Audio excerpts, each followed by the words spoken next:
who do you want to be? You get to create that. Like, it's not just set in stone as what personality traits you were born with. It gets to evolve, right?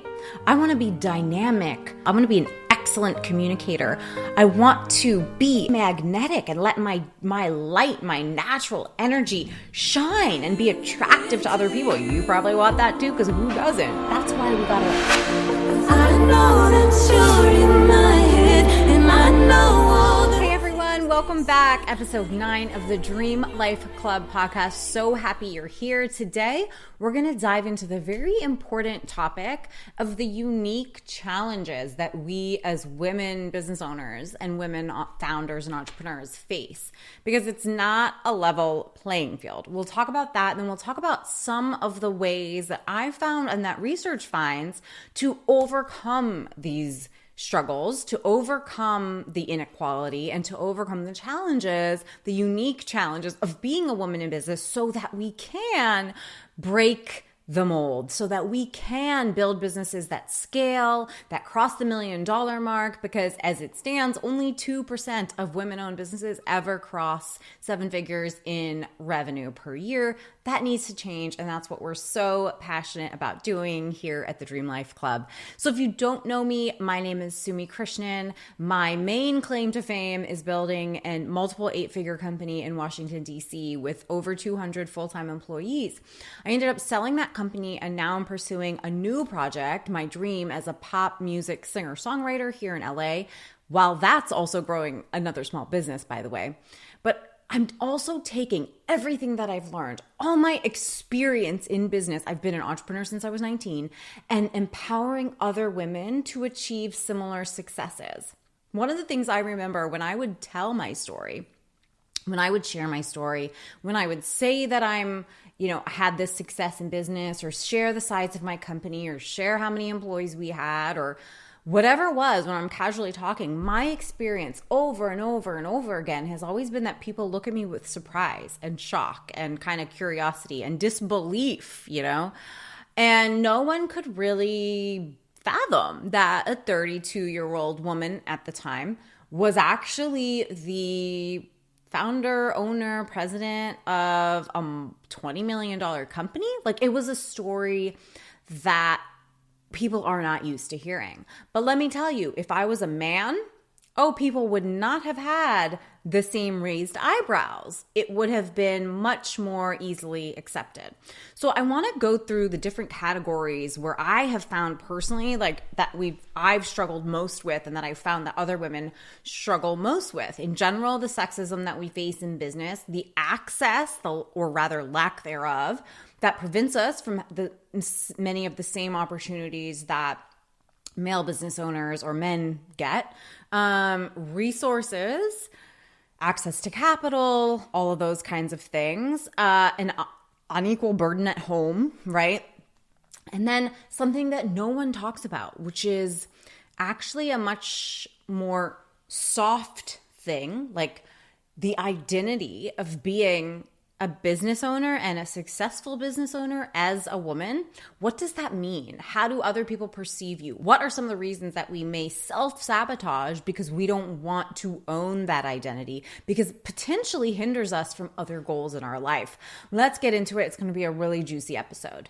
All right, so I want you to raise your hand if you have felt that you've experienced sexism in your pursuit to grow your business. If you have ever felt excluded from conversations, invitations to dinners or events, or if you have felt excluded from places where deals get done, the golf course, investment clubs, cigar clubs, dare I say strip clubs. These are all things that I experienced when I was growing my company in DC.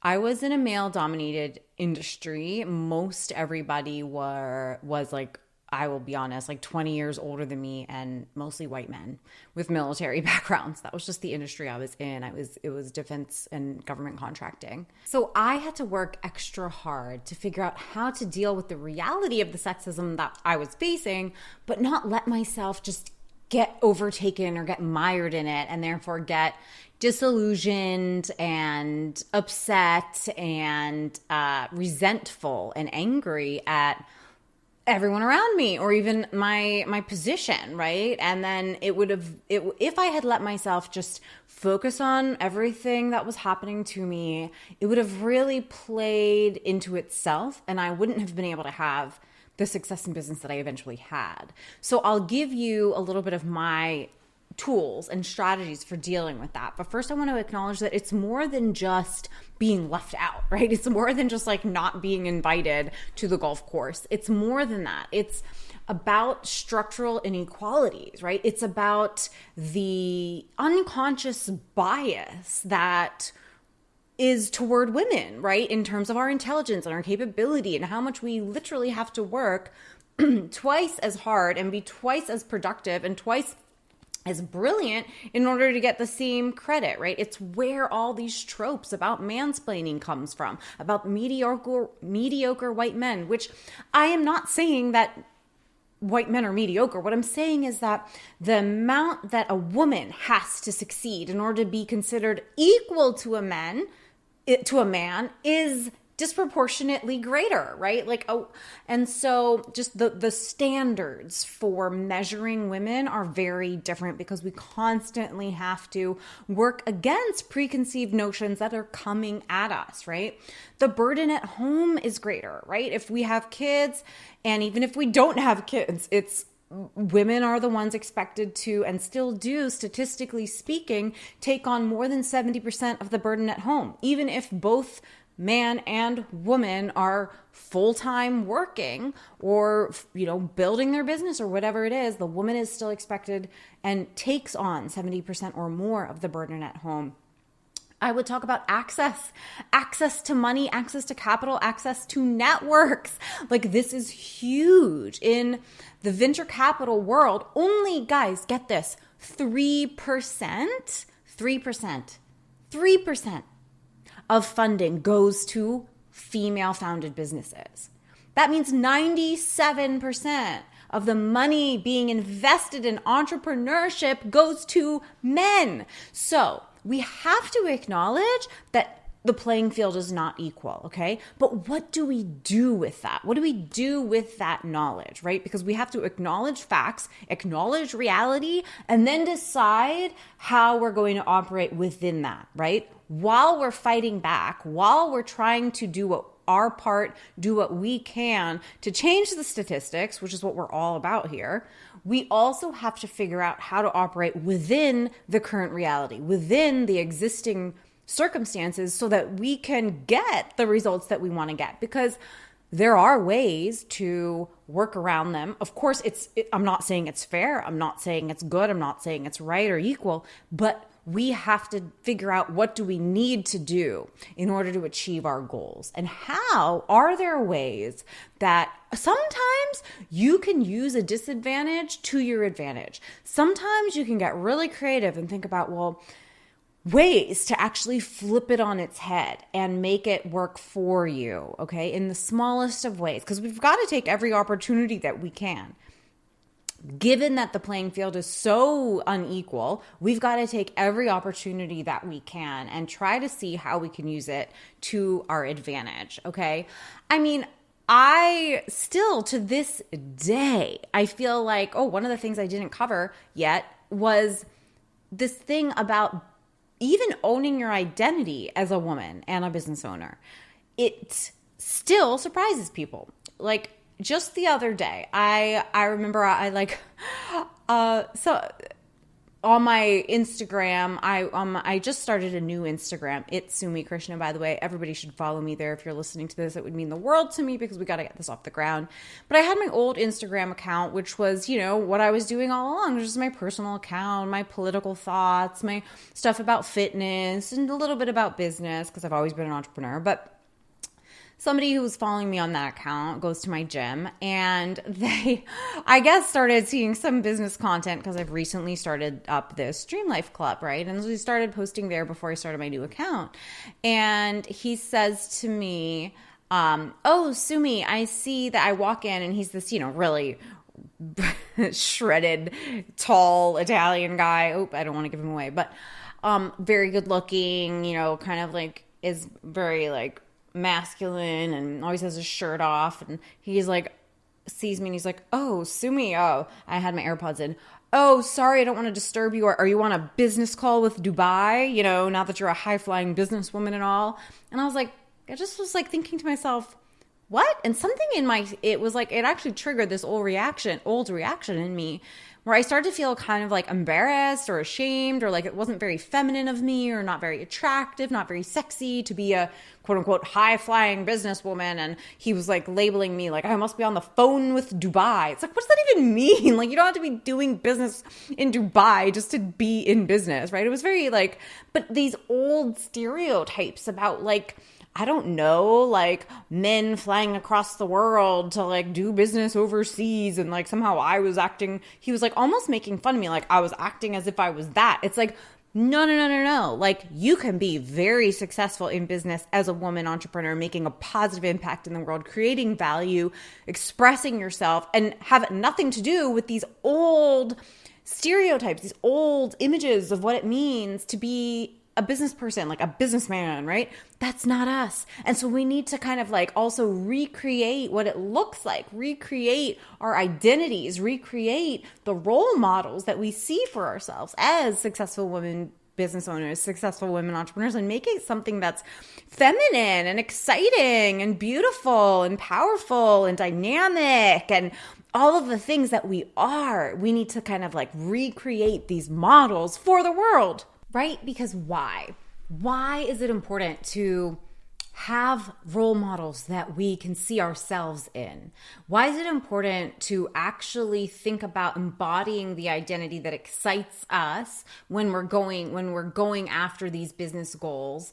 Why is it important not to only see for ourselves the possibility of what men have created in the past?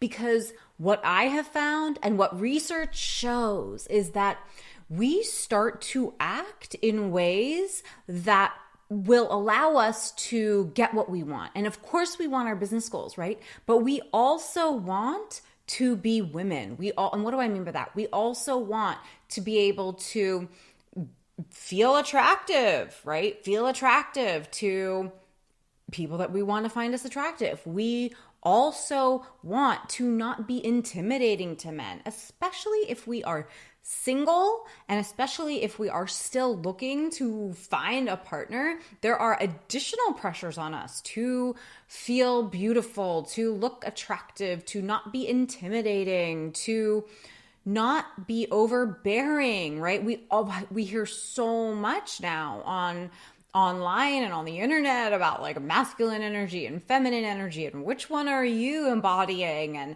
why, if you want a masculine man, then you have to show up in your feminine, and all of this stuff. It can get really confusing. And that's why I think, we really need to step into an identity for ourselves that encompasses business success, but also gives us the freedom and the ability for our minds to see possibilities, for us to be bold and powerful, and we make lots of money and we make impact in the world and we create change, and we do it in communities of women who are like us, We don't have to be something we're not. We don't have to try so hard to fit in with groups of men or to take up their hobbies or interests.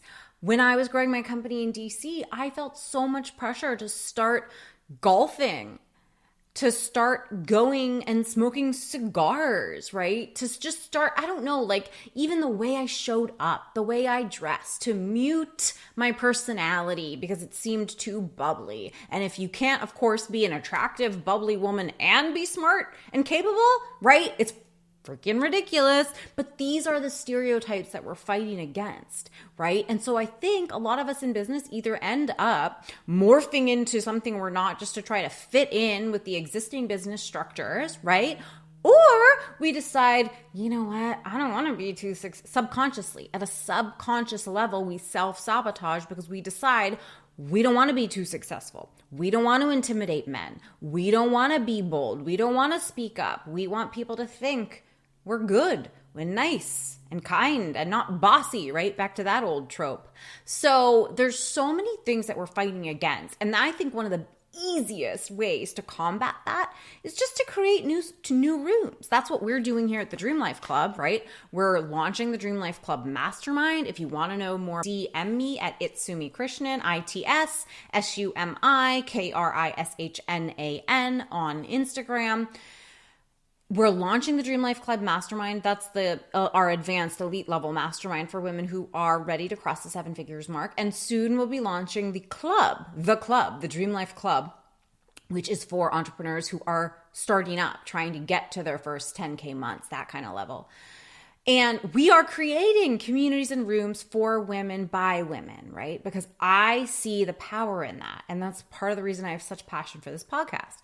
Now, whether you join the Dream Life Club Mastermind or the Dream Life Club or none of the above, it's important that you find role models and communities of women who share your goals, who share your business goals, meaning not your business goals, but who are also running the same path, right? Because those examples, that peer group, that network is going to make or break your success. Now, if I had only examples of businessmen flying to Dubai as is in my mind, then when I heard that about me, I might be like, God, like, I really don't want to, like, I don't know that I would have the same desire to go after my goals if my only mental models were something I didn't want to be. Because we can't. I mean, that's what I did. Like, ultimately, I looked around in the industry I used to be in, and I looked at people 10 years ahead of me, and I said, most of them were unhealthy, not taking care of themselves. Most of them were unhappy, not really happy with the career path they had chosen, right? And most of them were making lots of money, right? And maybe making an impact in the world, but they had sacrificed their health and they had sacrificed their happiness. And so I realized I don't want to be that, right? I don't want to be that. And so did it kind of change my mind about whether I wanted to be in that industry or not? It sure did. If I had had role models in that same industry that showed me it was possible to do it in a different way, to take care of my health, to make positive impact, to create communities of women who I got along with, because it's exhausting to try to keep up when you have to be something you're not. Right? I was constantly trying to show up more like a man. And that just sabotaged my success. That just made me feel like I didn't want to do this anymore. Because people always ask me, Sumi, why did you sell your company? You guys were on a great growth trajectory and, we had crossed $20 million in revenue. If we had kept going, like, I knew that business. Like, we could have grown to 50 to 75 to $100 million in revenue per year and then kept on going from there. It was a great opportunity. And I sold to pursue something that I felt was closer to my heart-centered calling, which I'm so happy I did.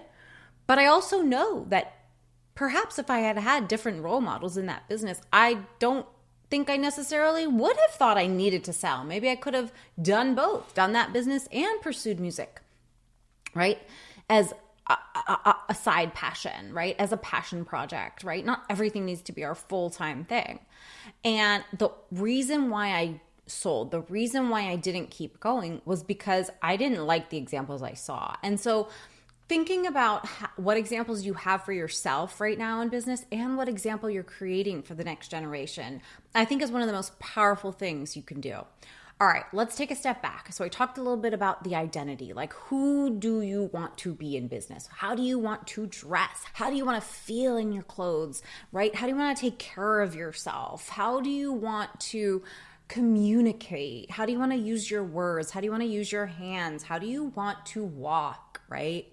How do you want to express yourself with opinions, with tone of voice? How do you want to portray your expertise? Do you want to, what's your leadership style? Are you very collaborative? Are you very authoritative? Are you, like, all of these, there's such fun things that we get to play in, the spaces that we get to play in, right?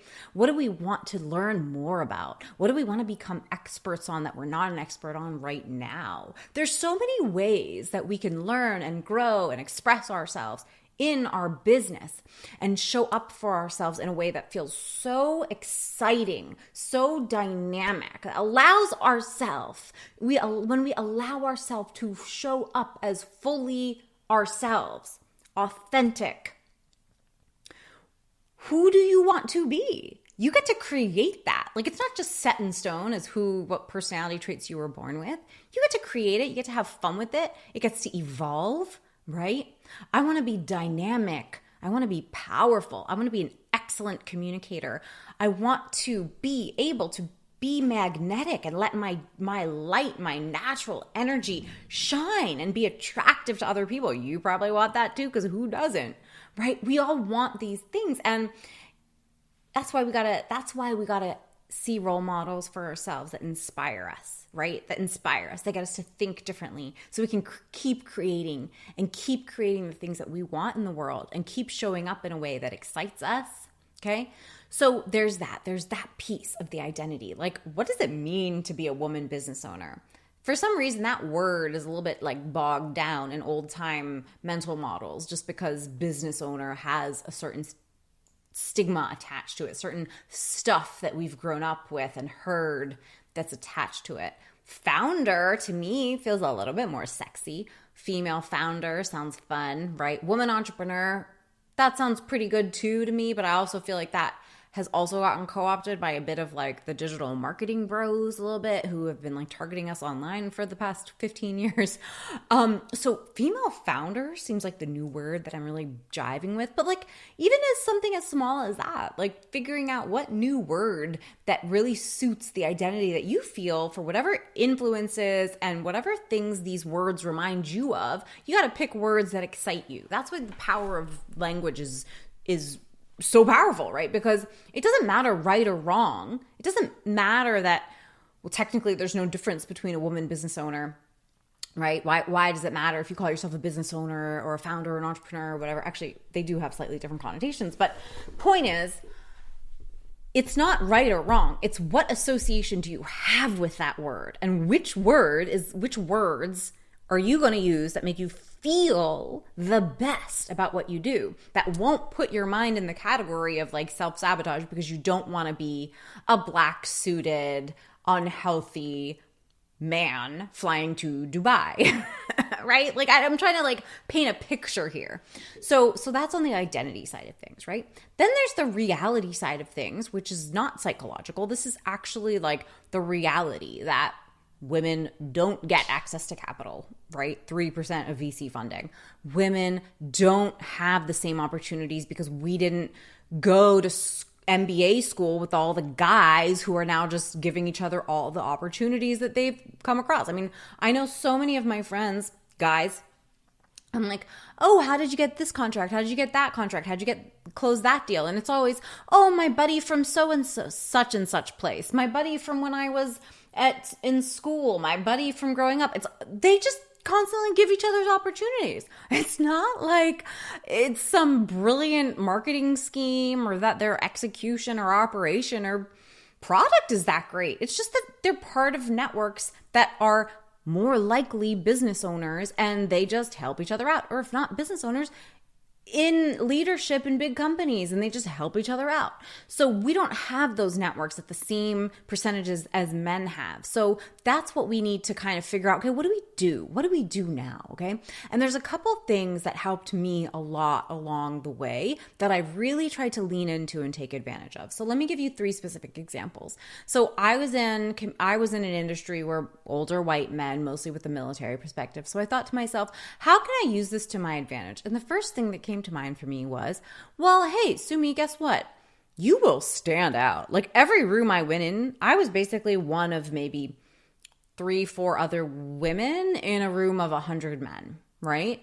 And I said, well, I will stand out because not only Am I a woman? I'm also a young minority woman, right? So I definitely would be someone that they would remember because I was different, right? So always try to use whatever could be a disadvantage. How can you use it to your benefit? So I'm like, well, they'll remember me. So when I go up and introduce myself and have a conversation and ask them an interesting question and then follow up with them, I have a unique name, I have a unique face, I stand out in that room. So they will definitely know who I am when I follow up. They will remember me. And I started using that as like my secret weapon and like, reminding myself that I could follow up with anybody. No one's going to get confused. Who is this girl? Like they will remember me. Another way I turned a disadvantage into an advantage. So I'm in, say, a room. Everyone has kind of the similar background, right? They're older white men with military backgrounds, and I had a very different perspective sitting at that table. First of all, I had to gain the confidence that allowed myself to believe I was supposed to be at that table, right? So that's step number one. Now, when I was there at the table, I had to figure out how to not just let everybody speak over me, let everybody treat me like I was supposed to be getting them coffee, right? How to have them take my opinion and my viewpoint seriously. And so I remember thinking to myself, Sumi, your perspective here, your voice is needed because none of these people have the viewpoint and perspective that you have because you come from a very different background. So if you don't speak up right now, you are doing a disservice to this group right now. It's on you. It's your responsibility to speak up and speak out because nobody here shares your background. Nobody here shares your experience. Nobody here is probably thinking what you're thinking now. So here's your chance. Let's go. Speak up, speak out, right? So I used what could have easily taken me down and easily been another example of sexism where they're asking me to take notes or get coffee, which of course that had happened. But when I started using it as an opportunity to speak up and speak out, right, then I could kind of gain a little bit of respect, right? Then I could kind of, even if no one agreed with me, it was my opportunity to contribute to the group because that diversity of viewpoints, that diversity of perspective is invaluable. And most people know that. Most people can understand that. Not everybody is like them. They want to know, how do other people think, right? Especially when you're selling and when you're trying to reach markets that aren't like you. You've got to have representatives of that market on your team, right? So there's just always ways that you can flip it. Another way is I said to myself, well, yeah, we may be extremely limited in access to resources like capital and access to people in our network, extremely limited and disadvantaged as compared to men. But guess what? Society has recognized that. And there are some very good programs that are specifically geared toward women, empowering women, right? Funding women's startups, funding female founders, right? Groups of women, just like we're creating at the Dream Life Club, that are specifically for giving opportunities and skill sets and empowering women and making connections within the women entrepreneurship circles. So take advantage of those opportunities, Sumi. I said to myself, like, take advantage of every single resource out there that's specifically geared to support and empower you as a woman founder, right? And so those are 3 examples of how I turned around in my self-talk what could have been an extreme disadvantage into an advantage. So I want you to try to do that because we can't change the facts right now, right? Though they will take a long time, a little bit of time at least, to shift. But what we can do right now is change the way we approach the scenarios, right? I can make myself go up and introduce myself to people at an event if I remind myself that, well, I'm very different than everybody here. They probably don't even notice me. They probably won't take me seriously. But if I make the extra step to go introduce myself, ask an interesting question, and follow up, they'll remember me, right? So that was like my secret weapon, right? To combat the fact that I was at such a difference, to combat the fact that I was sort of an unseen minority in the group. So try to figure out how you can use what you're feeling as the sexism to your advantage, okay? All right, that is what I got for you today. I think I could go on and on about this conversation, especially about the identity piece of it and what it means to be a woman entrepreneur, a woman founder, a female founder, a woman business owner today, right? The fact of the matter is, woman-owned businesses are still roughly quarter the size of male-owned businesses, okay? The fact of the matter is, even though women-owned businesses represent almost 40% of the businesses out there, we only account for about 6% of the revenue. Okay, so those statistics are not good, but we're here to change that. And if you're listening to this right now, you're in the right place. We're going to do this. We're going to change the statistics and make sure that every woman makes the impact that she was meant to make in the world. So until next time, have an amazing week.